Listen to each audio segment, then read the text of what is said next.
Hello. Welcome to the Simply Together show. Sorry we're late. We are late. We're late, but we're here. It is sunny. Yesterday, I was questioning what happened to that heat wave because we were told it was coming.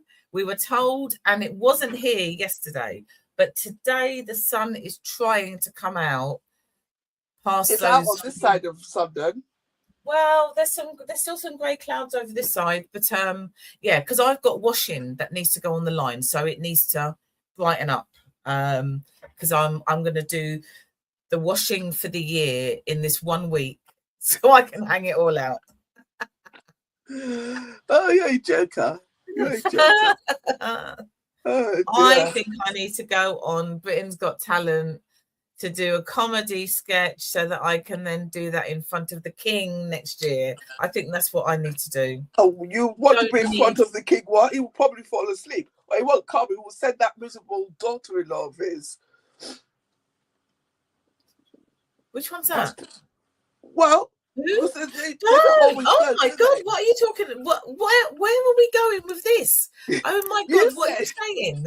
You said you want to win Britain's Got Talent so you can perform in front of the king, and I said, why do you want to perform in front of the king? He probably will not come. He will send his miserable daughter-in-law instead.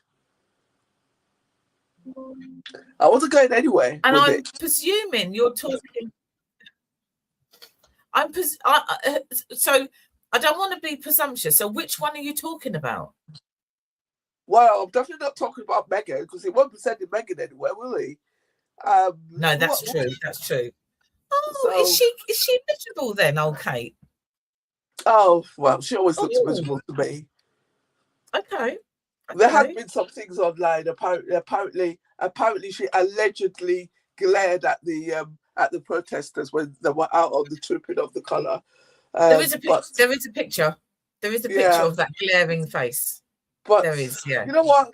Regardless of whatever, I would glare at people if they were booing at me. So, well, okay. So I'm not going on Britain's Got Talent. Maybe I'll just go down to the Bear Club and do a bit of a show there.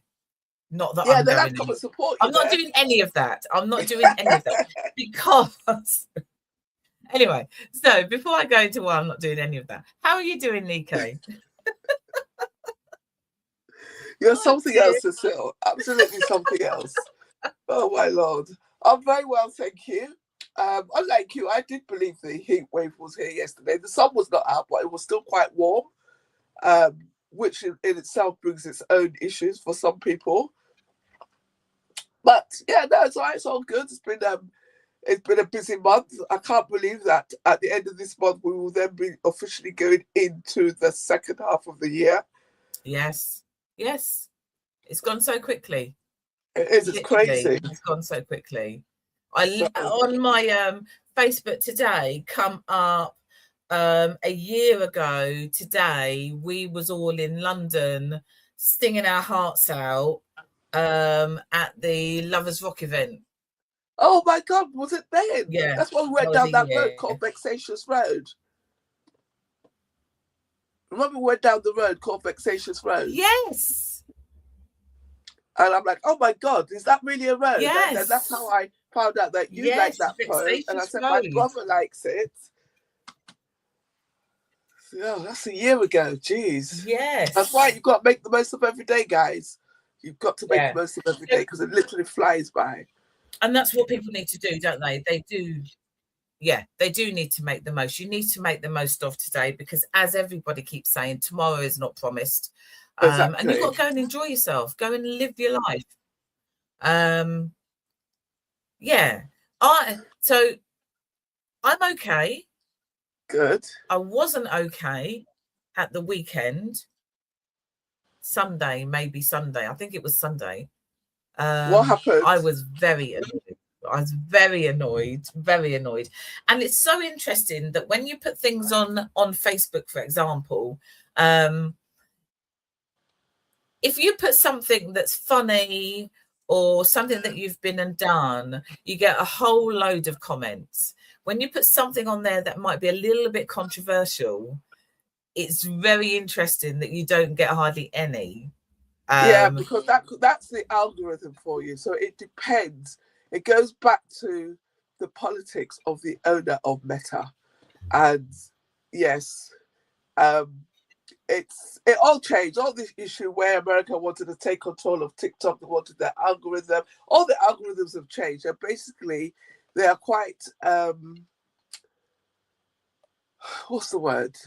I don't want to use the word suppressed because I think that's quite unfair. But basically, they just don't show it to as many people. Okay, so that makes sense because then. Although I haven't been on Facebook today, but I was on it yesterday, and I didn't come across a post from you. Why not? Did you not? No. Really? Okay. So, and sometimes I put it down to the fact that even though I don't run the page, I created the page for our church, so that is linked to my profile. So when anything happens on there, my feed is full of that. So I have to kind of scroll out of it.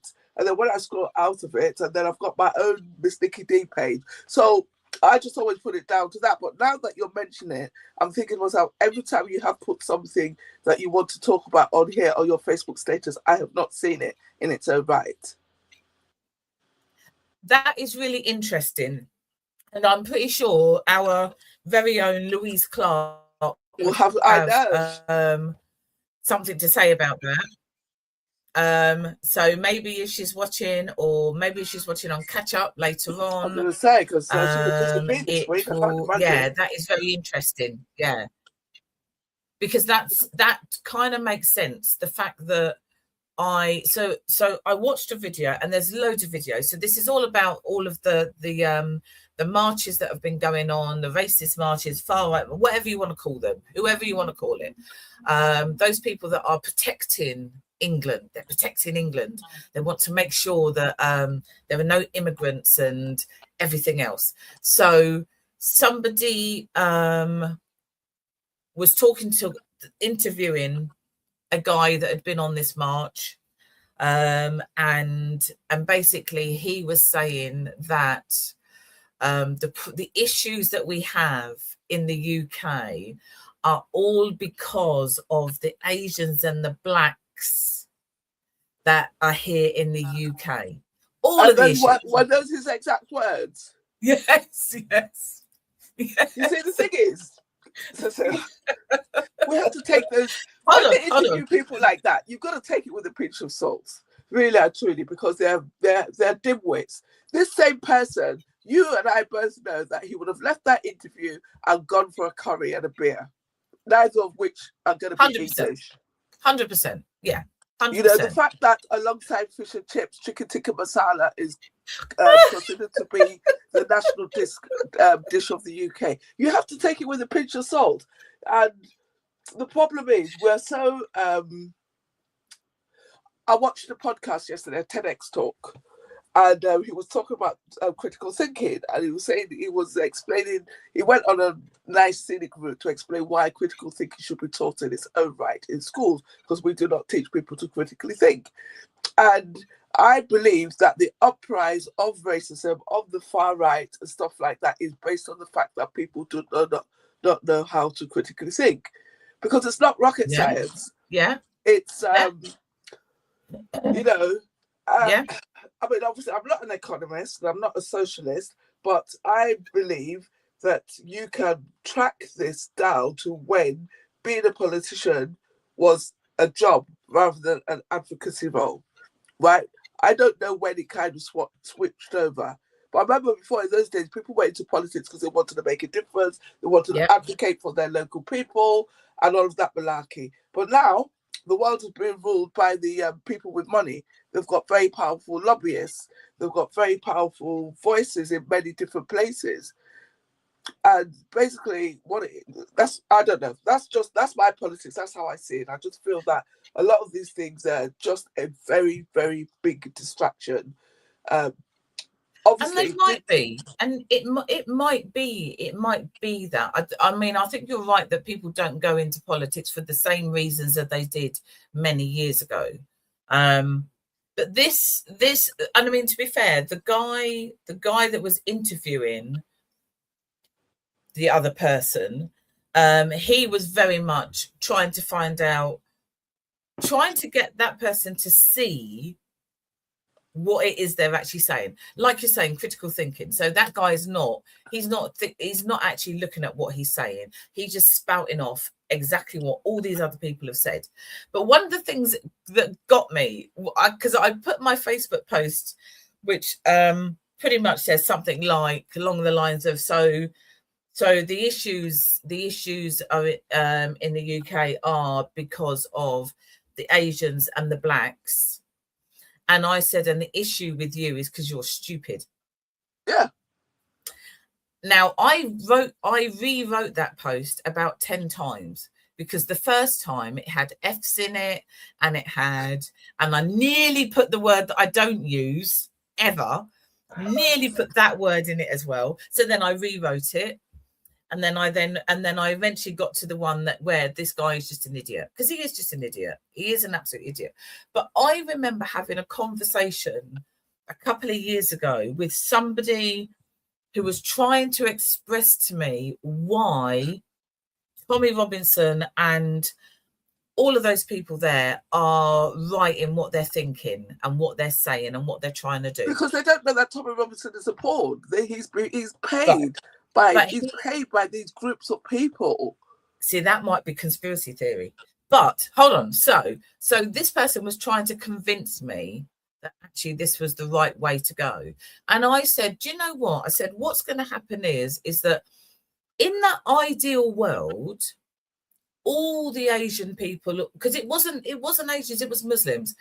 But now it's all the Asian people. So once all the Asian people are gone, everything's going to be fine. No, they're going to come for the black people, because that would be the next step. No. This person said, no. That would never happen. That would never happen. Really? So now they're using that narrative of Asians and blacks. And it's there. It's exactly what I thought years ago, that this is what they're going to start saying. Because it's crazy, and I do agree with you on the use of the words stupid. But stupid. Again, it is this thing. That's a nice word. But it is though. My friend Mez always says you can't fix stupid. No, right? You can't. And you can't. It is that thing, but also it is the lack of, there's no depth in thought, because also, the things that happened. The Windrush, the transatlantic slave trade, the Holocaust, all of these things happened. They actually happened. And none of them, regardless of where we sit or what colour spectrum we're on, or etc., need to be minimised. So, I'm sorry, I've lost my train of thought there. The point I was going to make is that people just do not think. They do not understand why those things are still impacting us today. Why the migration that we're having is still coming back from those things. Oh, and I forgot to mention colonization as well, and stuff like that. They do not understand it. The people who make the laws and stuff, they understand it. That's why they make all of this. But there's certain things they know that they will never be able to change, and the migration is one of them. But going back to the critical thinking thing there, so I think you'll like this one. So I read a post by this guy, a black guy. It's very pertinent to know that he's black. And he did an experiment. So for 1 week, every day of that week, he wore a MAGA hat.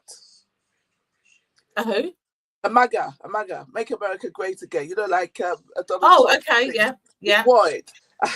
And the thing is, he said what he learned, he said actually broke his heart, because what you had is he found out that there were some people who literally blindly follow it, and when they saw it with the hat, they were like, yeah, and they were giving him fist pumps and all of that malarkey. No questions asked.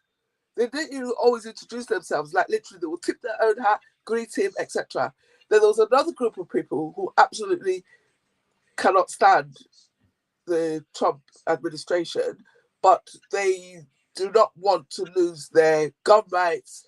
And I can't remember what the other thing was. And they don't, they do not want high taxes. So they are going with that. That's the devil that they have to live with. And they were quite honest about it. But then you had the other side of the people there where he said people that he worked alongside with coaching kids or mentoring kids from his church and stuff there, they would literally just look at him and walk past. Right. This is somebody that you've broken bread with. And it's that thing again, the assumption. He said, no, I think only one person asked him why he was wearing it. Right. And that's the thing. Obviously, I would be on the side of not, but by the same token, and I think, to be fair, I could put my hand up and say I've been guilty of the same thing. I would make the assumptions about the Tommy Robinsons and the things like that without really understanding what is motivating them. Because at the end of the day, as much as we do not like them, they are still human beings, right? Maybe. Cecile. But all I'm just saying, to be honest, regardless of what side you sit on, for the fact that we do not critically think and we do make assumptions and we make decisions based on assumptions, then obviously that leads to its own type of consequence. And it's just crazy. It's just crazy to think that the point I'm making is that leaves us open to being extremely malleable, which is why AI and all of that, the deep thing with Bob can be really, really dangerous. Because if you think about it, you know how people get when they really believe in something. Yeah. And they're not open. I mean, I've said things on this channel before. I've said it and I will proceed it. I said, unless God himself comes and tells me, I'm not changing my mind, which is really actually quite a closed mind attitude to have, right? Very about close. certain things. I feel like that. I believe people should not be racist. They should not, discriminate on grounds of religion, etc. But yeah, that's where we're at. It is where we're at, and it is really sad because we promoted it last week. We're promoting it again this week on the 27th of, I don't know where the link is. Do you know where it is, Shelley? The 27th. There we go. So 27th Saturday, next Saturday, 27th of June. Windrush, Bob Baker at the Windrush Awards at Venue 360. It's going to be an absolutely fantastic event. But look where we're at. We're trying to have these awards around the Windrush generation, people who came over because they were invited over. That's why they came, because they were invited. And we've still got out on the streets again all this racism that's going on. It just beggars belief, doesn't it? I think it's conditioning. It's conditioning. Because while it's like this, the people in power, the people with the money, the people who pay the least taxes, they're doing what they're doing, and nobody can challenge them because they're busy focused on saying that it's all the Asians and blacks are the cause of the problems in their country. It's just crazy. So the Robinsons of the world know what words to use to get following. Yes, they do. They know what to say. He was a normal man, possibly, with a few views when he lived or grew in Luton. He knows better. He does know better, but he also knows, like you said, the words to use to get the people behind him. No, he doesn't even live in the UK. If he loved it so much and he really wants to protect it, why is he not here? That by itself is an item to explain, because it doesn't make sense. Because he knows better. That's why he's not here. Because he's going to go and live somewhere else. And then, so he comes, he incites, and then he goes. and then he'll get arrested at the airport for 3 hours maybe, and then he goes, and then he'll come. Do you know what I mean? It's just but what we are seeing again, like we did, was it last year? I think it was last year. What we are seeing is the anti-racists are coming out in absolute droves. You know, they were out in Belfast, massive amount out in Belfast. Down in Brighton on Saturday, there was a massive amount, outweighed the numbers of those people that are coming to tell you that whatever it is they're telling you. Yeah. But yes, so it wound me up. I can tell. Can you tell? Can you tell? The thing is that I'm not going to lie, this thing used to wind me up before, but I think once I really started looking at it in the way I do, then I just think sometimes it's I just think actually you're the person who just makes yourself look really stupid. It's like it's like, do you remember that guy, the guy with the beer gut? I think he had like 1 or 2 teeth, and he had the Union Jack painted on his body, and the interviewer asked him, well, why don't you want his out? They're here, they're coming to take all of our jobs. He said, well, what job does he think? What job do you do? He says, oh, I haven't got one of those. No, exactly. And exactly. You're thinking, so you're saying that these people are coming to take the jobs, but you don't actually have a job. Yeah. And yet you're standing here in the middle of a working day, holding a beer, showing your disgusting beer gut with denigrating with 1 or 2 teeth. Flag.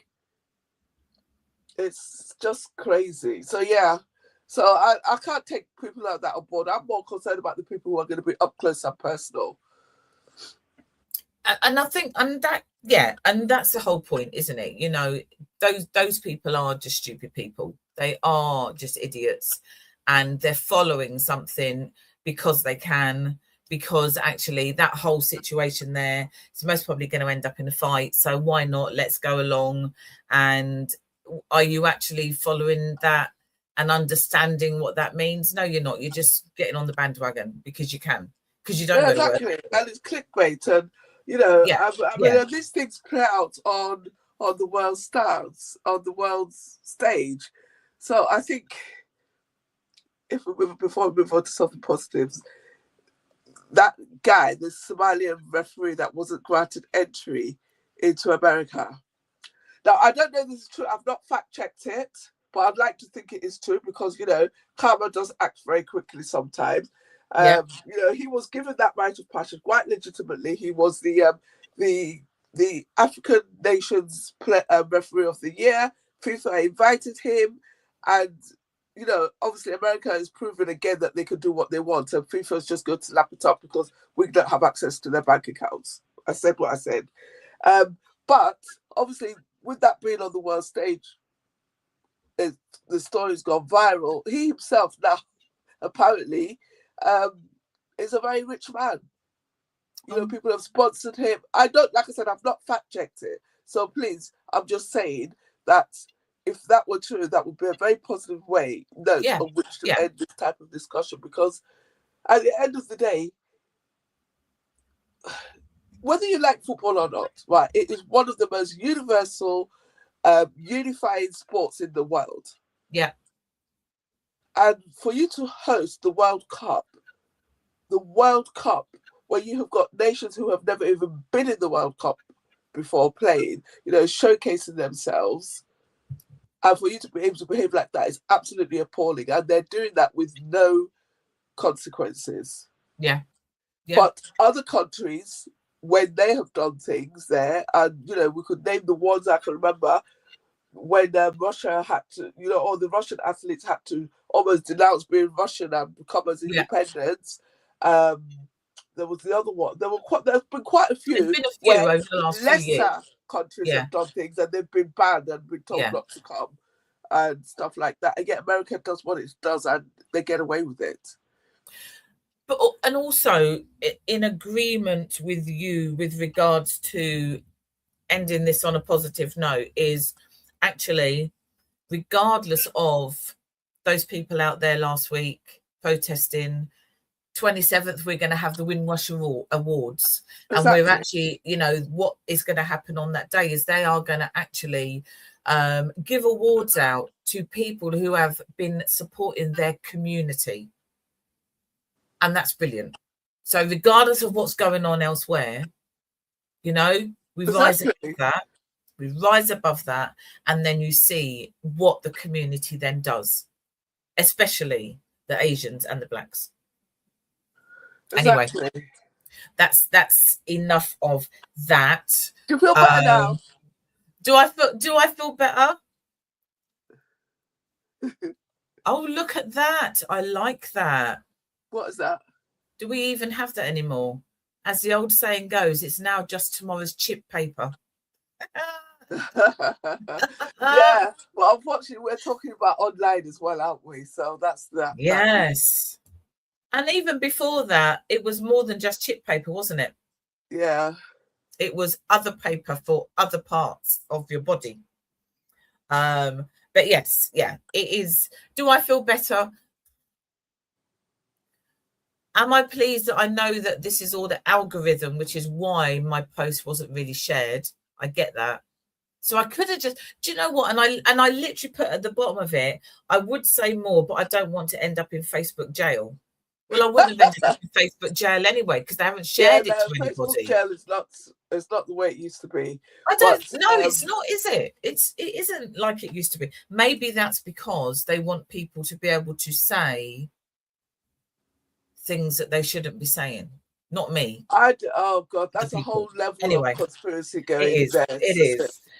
So there's a couple both. So this week is both Men's Mental Health Awareness Week, and it is also Learning Disability Awareness Week.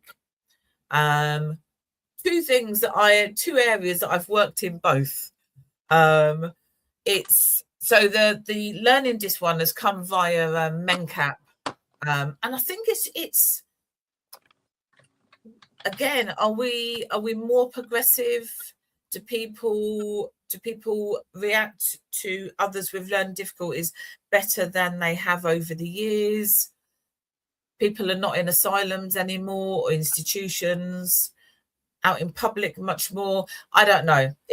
I've worked in that field for about 25 years and still not easy. It's still not easy when you go out with somebody who's got a learning difficulty and maybe makes some noises or whatever it is that they do, you know, people still stare. I still think there should be more interaction when it's school age with people with learning dis. I think there needs to be more interaction. What is she saying? Yes. What's that? So MenCap's Learning Disability Week, and the theme for 2026 is Do You See Me, which is all about people with learning disabilities being seen and heard, which is exactly what I've just said. Yeah. Do they, are they? I haven't worked with learning dis for about 5 years now, 4 years maybe. Were people seen and heard? Not enough. No, seen and stared. People stare. Seen and embraced. Again, not enough in my book. You're thinking about this? Yeah, I am thinking about it because I'm just trying to think. Some of the things you said there, I'm trying to separate it from. Okay, so like obviously you said people stare. And I think when we use the word people, it's quite generic. I would think it is very natural for young people, as in like children, to stare because children are still growing, they're still learning, they're still finding their place in society. It will be natural for them to stare because it will be part of their natural curiosity. As opposed to a grown-up woman just staring because they do not have manners and they're ignorant. Yeah. That's what I mean. It's a problem. And I don't know. I don't really know what to say. If I'm honest, I don't know what to say about that. I think as a society, we have got a lot of work to do across a lot of issues. A lot of issues, yeah.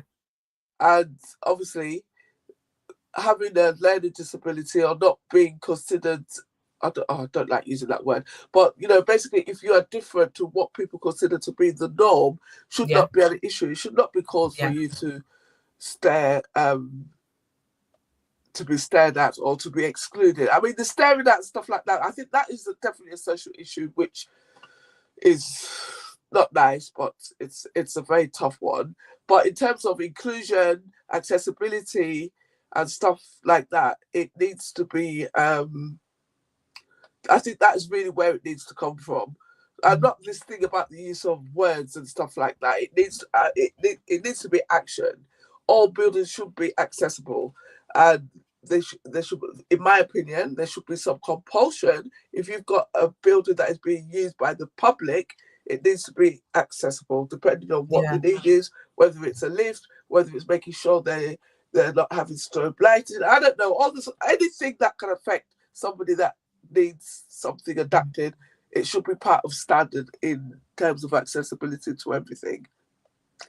And we're still way behind. I think there is more. I mean, I came into that world, like I said, 25 years ago or more, about 30 years ago. And there wasn't a lot of accessibility at that point. Wheelchair access is quite difficult, and I think also people are being put into categories, aren't they? So if you're disabled, then you must have a wheelchair. That's what their people's head is. Okay, so if someone's disabled, they most probably have a wheelchair, which means they need this amount of access. But actually, disability looks very different for everybody. Yep, 100%. What I might need and what somebody else might need would be two different things. But that doesn't mean that either one of us are not disabled or we are disabled. I think when I talk about children, when children stare, all it needs is for that parent or whoever they're with to just say, this, and this. Explain. But I think if there's more integration within schools, that becomes easier.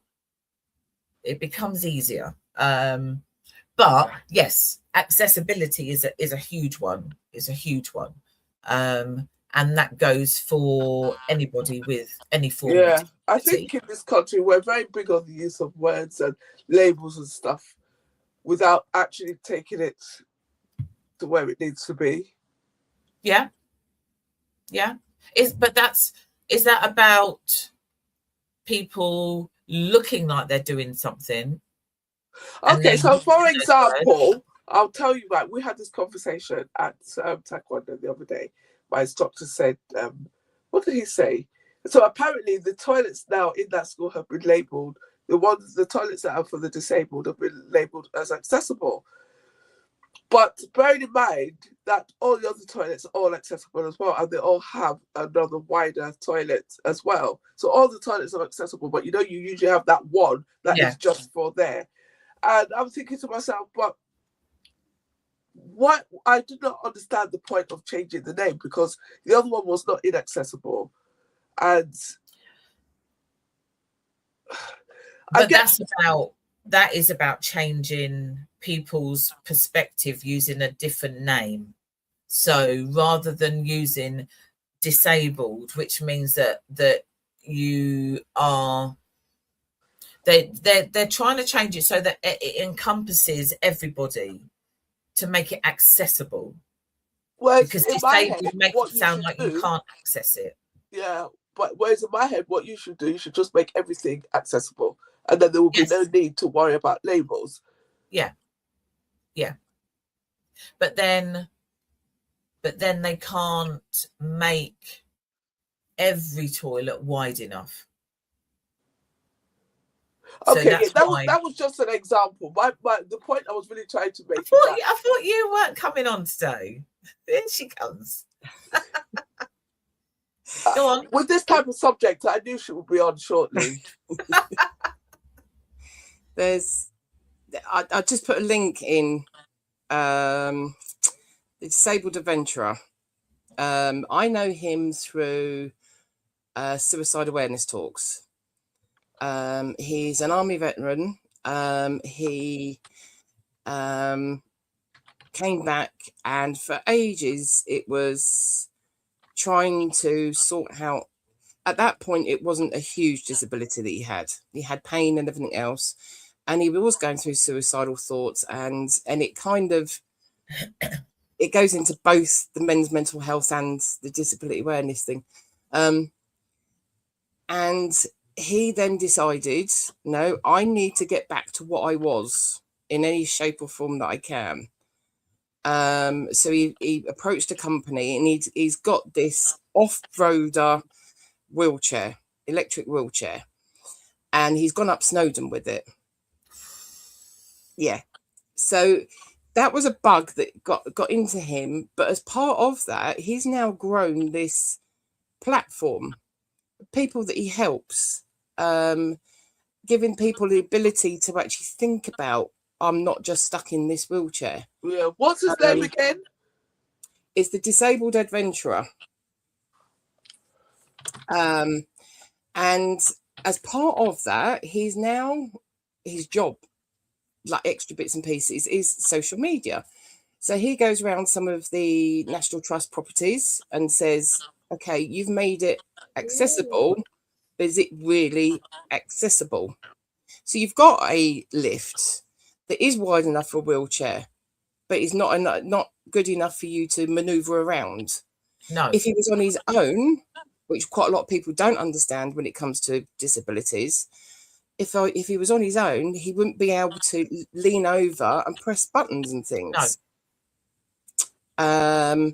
And they changed around a car park that they put the new machines in, and where it used to be you had your blue badge and then you could park there free. Now you have to get a ticket, but you couldn't actually get to the ticket machine. His wheelchair wouldn't get up to it, and that was in Northampton, and that was the one that went viral for him. That was on Anglian News. It was everywhere, because people think ability, like the different abilities, you're going to have someone with you, or it's like you and a carer. No. And that's that's something that even for like my mum will go into the disabled toilet quite often, because it gives her enough space, because she can't see. It gives her enough space to be able to stand there and turn around. Right, okay, I know where I'm going. I know I've got a sink in here, and I can do what I need to do. So accessibility, looking at every single kind of thing that could be different. And one of the things that Nick has got, like Disabled Adventure has got, that he's had coming leading up to this, is how many disabled toilets are in cafes and whatever, and they're used as a storeroom. Yes. Yeah. You can't get into it. Yeah. You cannot get into it because it's got their stuff in it, or it's got the mop and bucket quite often. If it's not got boxes in there, it's got the mop and bucket. And I know that from me going into disabled rooms, because sometimes you'll have someone that just needs the extra space. I mean, I when I've had my difficulties and stuff, I need the extra space because I'm getting changed in there when I'm sorting. But that's the point, though, Shelley. But to me, you've just made the point, is the fact that, to me, rather than concentrating on that, I know that sometimes, I know we know about the importance of language and stuff, but you actually need to do the work. Because what you said about those cafe shops, in my head, that rather than having a disabled toilet and using it as a storage, why not have that as the toilet? Yeah. Just have that as the toilet. Yeah. But most probably that has been put in place afterwards as an afterthought, because they've opened up their cafe, they've got 2 toilets, and then they're told you need to have a disabled toilet. So then they make one, but they're not going to actually use it really, unless somebody says something. That's why there's only 1 or 2 of them rather than a whole row of toilets. You get that in old buildings as well, that your disabled entrance, they've got a disabled entrance, that's fine, but you have to go all the way around the back or something to get in. You kind of, almost. Yeah. I have had one point where we've walked in with someone with a wheelchair, and it's like the loading dock. So it's kind of got a door. That's the kitchen, and then you have to go through here, and then you end up at the back of the entrance. Yeah. Which you can understand with old buildings, that has to be done. It's just how it's going to be. But when people make changes, they just assume certain things or don't ask the people that they're putting it in for. Yeah. Because I don't think they value that opinion enough to ask. Yeah. I think and honestly, whoever's watching later on, Trisha will be watching later on, who most probably accesses those toilets when she's out with her son, who's got a learning disability. I don't think they, in their heads, I've been told I need to do this, so I'm just going to do this and this only. I'm not going to look at the wider picture. Yeah. That actually, let me do this for all of my patrons that come in here. I'm just going to do that because that ticks that box with environmental health or whoever it is. It's and that has an impact. So you were saying about your disabled adventurer. Mm-hmm. He was looking at his mental health. So yes, it covers both aspects. Mm-hmm. He's looking at his mental health and getting back out there and doing the things that he wants to do. But then you come a sticking point when you try to go somewhere and actually there's no access for you. Yeah. And we are still dealing with some very old buildings. I mean, I think old buildings are absolutely fantastic. I'm not looking at it from the perspective of disabled access. I'm just looking at it from architectural access, so it looks brilliant. Sometimes you're going to some places and it'll be like, yeah, that's not a problem. They won't make a thing of it.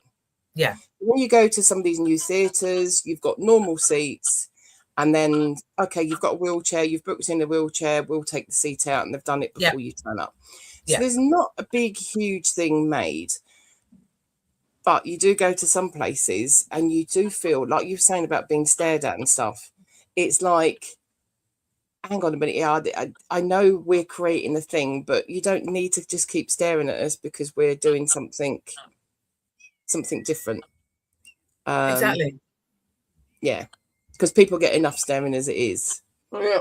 And I know that with some of the ticks and the noises and the things, with if you're around any of the kids and young adults with autism, for instance, because they're excited about something, they do come out with noises. And sometimes I've had to then say, oh, sorry, I wasn't staring at you. I thought I knew you. That's why I've just stared at you. I've gone somewhere and thought, I recognise that face. And because I'm staring, it's like, hang on, no, I'm not staring because child, I'm staring because I think I know you. Sorry. Yeah. But yeah, it is a difficult one. And I would hope, and I think the changes that I saw from when I first started to when I left, I can see that there's been a lot of changes along the way. Yeah. I can see that. And I know that, within schools, they're trying to keep, especially disabled children within schools, because actually for some of them, it's only about how they manage to get around the school. It's not about anything else. So they're trying to do that. And that is brilliant, because I think children need to see the whole again. Do you see me? So my friend Carmela has just joined. Hello. And the lovely Dee Bailey is watching us as well. And I know Carmela has had that because she has got 3 grandchildren that have got learning difficulties, special needs, and also worked with me in that field. And access to anything is really difficult. It's not really difficult. It's difficult. I don't think it's really difficult. It's difficult. It's just something to be mindful of, yeah. Yeah. And when you've been around someone that needs those particular, it's not even changes, just those understandings that you see it and you know it. So like trip hazards and things like that, it's just, I know that because I live like sort of like with my mum, she can't see things. So if I'm going around certain places, I automatically think, oh, that's a trip hazard if mum's going that way, because she won't see that bit. And now even when I'm not with mum, I see certain things. I mean, when I broke my foot, we borrowed a mobility scooter down town centre, and quite a lot of those shops have got all their racking really close together. And it's like, I know I wasn't the best driver, but I can't get round. Yeah. But there are some of those shops that have got all that so close together that somebody without a disability can't get double past buggies without actually manoeuvring. I was going to say that, even when you're talking about cubicles and stuff like that, literally, sometimes I will go to cubicle and I think, they obviously thought everybody in this town is 5'3" and slicks in. You saying that, I set off one of the automatic, you know where you for flushing. I was getting in the cubicle and it said it. I've done that. I sat down. I was walking in. I've done that. Yeah, because I actually went into one the other day. It must only have been a couple of weeks ago, and thought to myself, "You've got to take the mickey," because I'm not the smallest person, but I am not the biggest person, and if I have to squeeze to get in here, then Jesus, somebody else is not going to be getting in here. And also they don't take into consideration somebody who's like Nike, who's surely nearly 6 foot tall, you know, and how that all, And I think one of the most difficult places I've been in are theatres, the old theatres. Really, really old theatres. If you've got a new theatre, then you've got all spanking new toilets and everything's fine. Old theatres, maybe not a lift, maybe, you know, you got one disabled toilet on the main floor because actually they can't go downstairs, they can't go up because there's no lift, all of those things. It is difficult. It is difficult. But they do need... That will play into the mental well-being of people who need those things, because they're going to feel excluded and not wanted. They would not necessarily want to take into consideration that it was not deliberate. It was just how the building has, or not, depending on how you view life, evolved. And that in itself is dangerous, because it's not good. I mean, that whole thing of not being seen, I mean, the first thing that I know, and this has been right back from when I used to push around wheelchairs, like in my teens, the amount of times people would talk to you but not talk to the person in the chair. And that's just a simple thing that you obviously don't realise that you're doing it. And do they not realise? Do they not realise, or do they actually think that person? I think it's a combination. There's been a couple of times where I've been in the pub, and because they're in the wheelchair, perfectly can talk everything, and what I've not asked her. It's like, ask her. What, I don't know. What do you want me to now ask her to tell you how she wanted the particular drink? You heard that we were having the conversation. You must have done. Yeah. But I think like there's a spectrum, isn't there? So for me, they are not listening. They are just talking to the other person because that person is disabled. They clearly don't understand. Whereas Nike is going to do a combination of, maybe it's a bit of that. And well, actually, I was going to give an analogy. You're quite right. I was going to give an analogy. I'm going to say, I'm not excusing it. It's human nature that we are working against, that we're trying to improve. But think about it. Well, I suppose this applies to you. It doesn't apply to me and Shelley. But you know, like when you have a baby and people come in and they coo, oh, the baby's so cute, blah, blah, blah, blah. Do you know how many women tell me, oh, I don't feel sick, because the people just look at the baby, they forget about the mother. So what we're talking about is the converse of that. It is human nature that we are fighting against. And I'm not making excuses for it, but I can see why that would happen. It's such a thing, yeah. No, And then again, they still just do not. They just do. I don't know. Maybe it's because the majority of my work has been with people with learning difficulties who really just get overlooked because people just presume. Now, we have then worked for all these years to try and encourage the doctor, the whoever, to speak to that person. Even if that person isn't going to understand everything, you speak to that person. So, but some of it is literally, oh, I ain't got time to do that, because that means I've got to repeat it twice then, because I've now got to talk to you about it as well. So they just don't bother. I think it's a mixture. It's most probably a mixture, but I think it's veering on the I don't care, I'm not going to speak to them because they're disabled. That's a generalization, Cecile. I know, but that's the mood I'm in today. I did warn everyone, they're off on one. That is a generalization. I'm sorry. I'm going to use myself as an example, right? So I'm quite tall. And for some reason, for reasons best known to God, the first person I ever make contact with in a new organization, a new area, is usually somebody who is much shorter than me. And quite frankly, sometimes when I'm in my head and I do not see that person because I'm looking up here and that person is down there. Does that make me rude? Yes. No, it's not rude. How is it rude if I'm just walking at my own level, in my own lane? Lord have mercy. Sorry, I can't hear you up here. Yeah, see, Miss, I'm in my ivory tower all the way up there. No, I'll just use that as an example. Okay. But yeah. So then it's a mixture then, isn't it? Because obviously a lot of where I'm coming from is what I've experienced working. But at the same time, there are still people that will interact and they do talk to others, so maybe it is a bit of a mix. Yeah. So I don't even know. So Carmela, do people talk to your grandchildren or do they talk to you and expect you to answer the question?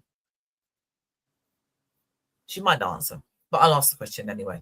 But yeah, maybe it's a bit of both. So we are ending now because actually it's 1 o'clock already. Look at the time. Doesn't the time fly when you're moaning about things? See, Carmela, they talk to her. Yeah. And that's now. Because the other side you've got as well, I think this is even worse, in my opinion, is that when they do talk to the person with the disability, their voice changes. Oh, God. Oh, God, yes. Oh, dear. That is a whole nother subject, and we are about to finish. But yes, I've been told that I couldn't talk to a disabled person the way that I did because that was discrimination or being nasty. And I'm like, I grew up with them. I know that is the way that we talk. Because that lends itself to what I was saying about labels and things like that. Rather than people doing the work, they want to concentrate on things that are inconsequential. Oh, that's a big word. You are coming out with some long words today. You're coming out with these words today, aren't you? Wow. What can I say? Out. Check me out, indeed. Check her out all the way up there with these big words. These big words, yeah. Cecile. Right. We will be back. What? Don't tell me off. Don't tell me off. I wasn't going to tell you off. I just called your name. She's got the look. Saturday the 27th starts at 6 o'clock, and it's 6 o'clock, not 6:30, not 7. If you've booked to have the meal, you need to be there because they're serving it at 6 o'clock. Right. So it is a Windrush Awards. It is at Venue 360. It is going to be just wonderful. It's going to be a wonderful event. People are going to be awarded. One of our very own, Yvonne Michelle, who we have been supporting with her Caught You in a Lie show, One Woman Monologue. She is going to be there as well, because she's getting an award, because actually she deserves one. She deserves one. So it's going to be a really good event. So say it again. Hanifa's going to be having some words as well. Yes, our lovely Hanifa is going to be doing a poem or two maybe, which is going to be brilliant. So if you're not doing anything on the 27th, you need to get your tickets, because the tickets are selling really, really fast. Really fast. We will be back next week. And if there's something you want us to specifically talk about that doesn't include, I don't know, racism or homophobia or disability. I mean, we've got to have some events coming up for the summer, isn't there? There must be some events, because our next one for us is the Paved with Gold thing in September, and October is our Black Bookcase. So there's got to be something that's coming up during the summer. Although we are thinking about the summer. Well, yeah, but we are thinking about doing something in the summer ourselves. But what else? What are you doing? What are you doing over the summer? Where do you need to go? What do people need to know? Drop us a line. Let us know. And yeah, we will be back next week at 12 o'clock. At the right time.